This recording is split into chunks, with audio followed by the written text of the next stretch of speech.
Olá, aluno. Rafael Moreno, professor de Física. E hoje eu queria falar com vocês sobre leitura e compreensão de gráficos. Para isso eu vou retomar o exemplo da aula anterior. Eu espero que vocês tenham visto. Se não viram, eu vou colocar o link na descrição para que vocês acompanhem. Mas essencialmente eu vou precisar de 3 informações da aula anterior. A primeira era que o movimento daquele corpo era descrito por essa função.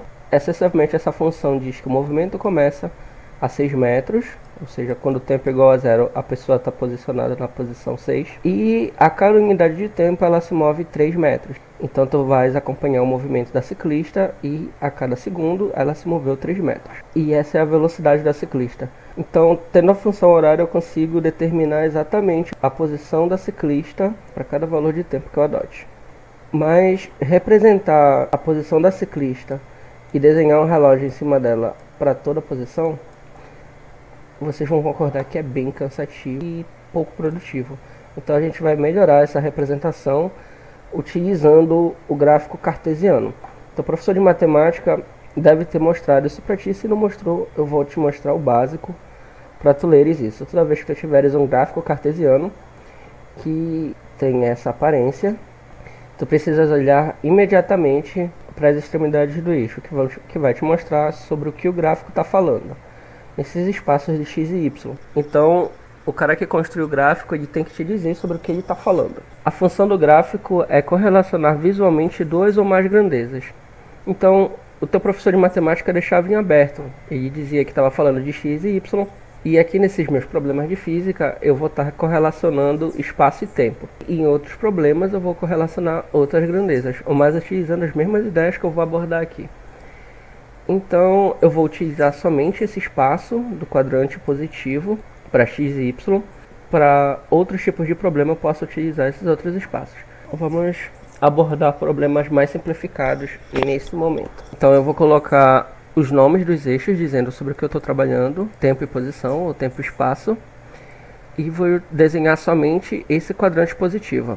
Eu vou escrever nos eixos t, que é de tempo medido em segundos, ou seja, eu também digo a unidade, e aqui S de espaço medido em metros. Eu organizo as escalas. Eu posso fazer isso de modo a mostrar melhor os dados que eu vou obter, e posso colocar uma grade para ajudar a marcar as correlações que vão existir entre espaço e tempo. Como vai funcionar? Imagina que eu quero marcar esta informação aqui, que a ciclista está na posição 21 para quando o tempo é igual a 5 segundos. Eu venho aqui, tempo igual a 5 segundos, posição igual a 20. Então eu imagino que este ponto vai representar perfeitamente esta relação de grandezas. Tempo igual a 5, posição igual a 21. Se eu quiser esta informação aqui, de tempo igual a 4, posição igual a 18, eu vou aqui em tempo igual a 4, posição igual a 20, 19, 18, ela vai estar por aqui. E assim sucessivamente. Aí eu consigo mostrar as mudanças de posições que essa ciclista tem de acordo com o tempo. Se eu fosse marcar a posição por tempo igual a 5, seria esse ponto que carrega tempo igual a 5 e posição igual a 21. E eu posso fazer isso para todas as posições da ciclista. E tu vais notar um padrão reto de comportamento. A gente diz que ela se move obedecendo uma função da reta, ou seja, uma função do primeiro grau. A gente também consegue obter informações sobre a velocidade do objeto. Mais uma vez, a velocidade é igual à variação da posição pelo tempo. Então, eu posso pegar qualquer valor de variação de posição. Eu peguei a variação de posição entre esses dois pontos e tento correlacionar com a variação de tempo que existe entre esses dois pontos. Então, ele vai da posição 15 a 18, daqui, posição 15 a 18, no intervalo de 3 a 4 segundos. Nota esse triângulozinho bem aqui, por favor. Eu vou redesenhá-lo bem aqui no meio da tela. Então, a velocidade como sendo a variação de posição, esse lado do triângulo, dividido pela variação de tempo, este lado do triângulo. Ou seja, cateto oposto dividido por cateto adjacente. A variação de posição nesse exemplo aqui é 3 e a variação do tempo é igual a 1. E a gente consegue o mesmo valor de velocidade que a gente já tinha obtido no problema, 3 metros por segundo. Mas também a gente consegue correlacionar velocidade com uma relação matemática e trigonométrica, que é a inclinação da reta. Então, quanto maior a inclinação da reta que a gente tiver, ou seja, quanto maior o valor da tangente dessa reta, maior vai ser a velocidade desse ciclista, ou desse corpo qualquer. Vamos a um exemplo um pouquinho mais elaborado. Primeiro, eu coloquei 5 pontinhos aqui, e cada um desses 5 pontinhos representa um desses personagens. Pausa o vídeo, tenta determinar e despausa quando tu conseguires. Eu já vou explicar. Então, esse pontinho aqui representa alguém que está na posição igual a 0. No tempo igual a 0, que é essa ciclista.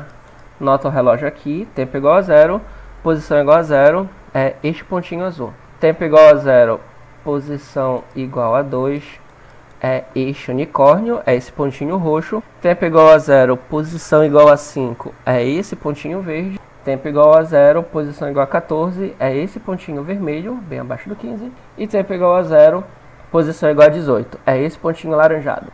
Então, conseguimos correlacionar a cor de cada pontinho desses com cada um dos personagens.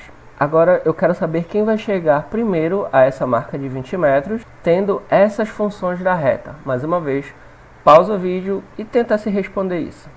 Eu já respondo. A primeira coisa que tu tens que fazer é ver aonde a posição 20 metros está marcada no gráfico. Bem aqui. Então, a resposta rápida seria tu caminhar aqui pela posição de 20 metros e ver quem é o primeiro a chegar nessa posição. E tu vai ver o cruzamento aqui dessa reta azul. Essa reta azul é a da ciclista. Então eu vou fazer a movimentação de todos os personagens a cada segundo. E tu vais ver que a ciclista vai ser a primeira a cruzar essa marca de 20 metros. Em 1 segundo todos se movem, exceto o anjinho. Em 2 segundos o unicórnio está ultrapassando o corredor. Nota que nesse ponto bem aqui, as duas retas estão se cruzando para quando o tempo é igual a 2, o unicórnio e o corredor estão na mesma posição. Eu representei isso dessa forma no desenho. Posição igual a 3, o centauro está voltando, o anjo continua parado, tempo igual a 4, centauro, ciclista e unicórnio estão na mesma posição, igual a 10, o anjinho continua parado, as coisas continuam acontecendo, o centauro fica na mesma posição que o corredor, e no tempo igual a 8 o ciclista passa a linha de chegada. Simples assim. Então eu representei a movimentação dos 5 personagens com retas diferentes. Quando os personagens estão na mesma posição, a gente vê encontros de reta. O anjinho não muda de posição. Quando a gente tiver algo em repouso ou não mudando em função do tempo, a gente vai ter sempre essa reta horizontal. E o que a gente pode dizer sobre o movimento de cada um dos personagens? O primeiro personagem fácil de ser caracterizado é o anjinho. Ele está em repouso, ele não muda a posição. Está parado, com velocidade igual a 0. A ciclista é o unicórnio, que tem movimento progressivo. Ela vai ganhando posições com o passar do tempo. E o centauro perde posições com o passar do tempo. Ele começa no 14, 13, 12, 11, vai diminuindo os valores para a posição com o passar do tempo. A gente diz que o movimento dele é retrógrado. A gente também pode dizer que o movimento do corredor, apesar de muito lento, ele também é um valor positivo e também é um movimento progressivo. Quais as funções horárias das posições? Então, tendo representado em retas o movimento dos corpos, a gente também pode representar eles algebricamente com funções. Então, o professor de matemática deve ter te apresentado a função do primeiro grau, y é igual a x mais b. Só que aqui, mais uma vez, eu te digo que a gente está trabalhando com as variáveis espaço e tempo. Então, onde tinha y, eu vou ter espaço, e onde eu tinha x, eu vou ter tempo. E aonde eu tinha o b, eu também vou ter a posição inicial, e onde eu tinha o a, eu vou ter a velocidade. O meu professor de física, quando eu estava com a idade de vocês, me ensinou que isso era a fórmula do sorvete, porque faz sonoramente aqui sorvete. Vocês podem usar isso se vocês preferirem. Um jeito mais interessante ainda de escrever é colocar entre parênteses do lado da posição o tempo. Isso vai estar te dizendo que a posição está mudando em função do tempo. Um jeito eficiente de ler isso é dizer que a posição como função do tempo é igual à posição inicial mais o produto da velocidade pelo tempo. Eu vou deixar isso destacado dentro dessa caixinha e vou escrever a função horária para todos os personagens. E vou utilizar a associação da cor que eu adotei para cada um dos personagens. Então, azul ciclista, roxo unicórnio e assim sucessivamente. Então, o primeiro termo que a gente consegue determinar é a posição inicial. Então, vamos voltar para o tempo igual a 0. e ver onde eles estavam inicialmente. Mas a gente também precisa determinar isso com observação do gráfico. Tempo igual a zero, a ciclista estava na posição zero. Coloco o zero bem aqui. No tempo igual a zero, a gente tinha um unicórnio na posição a 2 metros. Coerente com a nossa representação do desenho. Então, coloco um 2 bem aqui. O corredor estava na posição igual a 5, o centauro na posição igual a 14 e o anjinho na posição igual a 18. Como a velocidade do anjinho era igual a zero, a gente pode zerar essa outra parcela aqui da expressão. A função horária do anjinho ia ser só posição igual a 18, porque não varia com o tempo. Eu coloquei um sinal negativo aqui no centauro, porque a velocidade dele era negativa, a gente já tinha conseguido essa informação. Para conseguir a informação da velocidade, é só fazer a razão do espaço pelo tempo. A ciclista percorreu os 20 metros em 8 segundos. 20 dividido por 8, 2,5.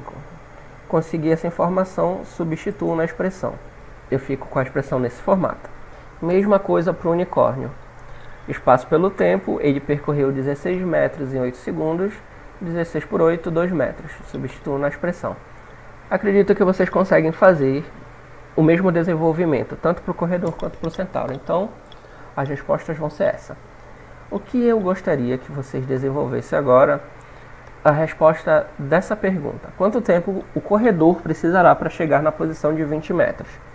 E quanto tempo o centauro precisará para chegar na posição de 0 metros? Como a gente sabe, o centauro está vindo nessa direção e sentido, então em algum momento ele vai chegar nesta posição bem aqui. Quanto tempo ele vai precisar? Certo? Uma aplicação para gráfico, de muitas que vão existir por aí, é essa curva que a gente tem visto regularmente em 2020, que é a curva de achatamento da epidemia. Esse gráfico foi feito pela BBC e, como eu disse, o gráfico é uma forma visual de correlacionar duas ou mais grandezas. Primeira coisa que tu sempre fazes é olhar para os extremos do gráfico e ver sobre o que ele está falando. Então esse gráfico aqui fala do tempo desde o primeiro caso e do número de casos, tendo um como sendo função do outro. Ele coloca uma reta como sendo capacidade do sistema de saúde. Essa curva azul representa como a epidemia vai se propagar, com a população não tendo nenhuma preocupação com higiene ou isolamento. E essa é a curva para quando a população tiver preocupações com isolamento e higiene com as mãos. A primeira coisa que eu falei e que é aproveitado para a leitura desse gráfico é a inclinação dessas retas bem aqui. Nota, uma reta pouco inclinada e uma reta bem mais inclinada. Então, esse modo de contágio é bem mais alarmante ou bem mais intenso do que este outro modo aqui, com a população tendo aquelas preocupações com higiene de mãos e trabalho remoto. A gente diz que o sistema de saúde entrou em colapso quando o número de casos é maior que a capacidade do nosso sistema de saúde. Então, o que acontece quando a gente tem toda uma população não respeitando essas normas de saúde é que a gente esgota a nossa capacidade do sistema de saúde bem mais rapidamente, num tempo bem menor do que se a gente tiver essas preocupações. Não só isso, o número maior de pessoas vai deixar de ser atendido por esse sistema de saúde nessa configuração, onde as pessoas não têm esse mínimo de preocupação. Usei alguns exemplos abordados do livro do Buongiorno. Espero que a aula tenha sido útil. Sempre muito respeitosamente, Rafael Moreno.